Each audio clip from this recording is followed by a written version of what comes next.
টানলেই উঠে যাচ্ছে পথশ্রী প্রকল্পে তৈরি পিচের রাস্তা। পরিদর্শনে গিয়ে চক্ষু চড়ক্কা জেলা পরিষদের সদস্য ও পঞ্চায়েত সমিতির সহসভাপতির। পশ্চিম মেদিনীপুর পায়রাশি এলাকার ঘটনা। জানা গেছে, পায়রাশি থেকে চাইপাট ভায়া বৈঠাবাড়ি হয়ে 4.5 কিলোমিটার রাস্তাটি পথশ্রী প্রকল্পের আওতায় তৈরি হয়। ব্যয় হয় 2,22,29,501 টাকা। কিন্তু জনবসতি শূন্য ফাঁকা রাস্তা বেনিয়মে তৈরি হচ্ছে বলেই অভিযোগ। সদ্য তৈরি হওয়া পিচের রাস্তার নমুনা দেখে ঠিকাদারি সংস্থাকে কড়া ধমক দেন জেলা পরিষদের সদস্য সৌমিত্র সিংহ রায়। ঘটনাস্থল থেকে দাঁড়িয়েই নির্মাণকারী সংস্থার কন্ট্রাক্টরকে ব্ল্যাকলিস্ট করা হবে বলেও জানান সৌমিত্র সিংহ রায়।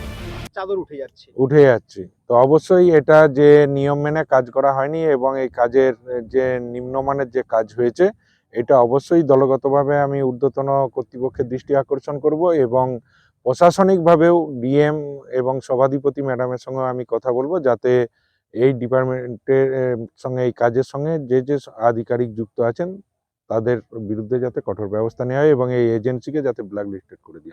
কাজের যে মান, গুণগত মান অত্যন্ত নিম্নমানের। যা শিডিউলে আছে সেই শিডিউলকে না মেনেই কাজ হচ্ছে।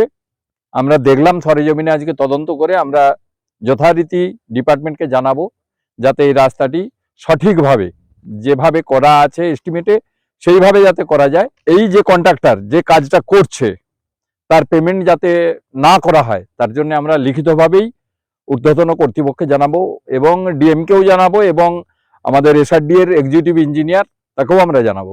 রাস্তার কাজে বেনিয়মের অভিযোগ কাজ করায় ঠিকাদারি সংস্থা। প্রশাসনিক হস্তক্ষেপের পর এখন সমস্যার সমাধান কবে হয় সেই দিকেই তাকিয়ে সাধারণ মানুষ। এখন দেখার রাস্তার কাজ কতদিনে শুরু হয়। পশ্চিম মেদিনীপুর থেকে অভিষেক চক্রবর্তীর রিপোর্ট, ক্যালকাটা নিউজ।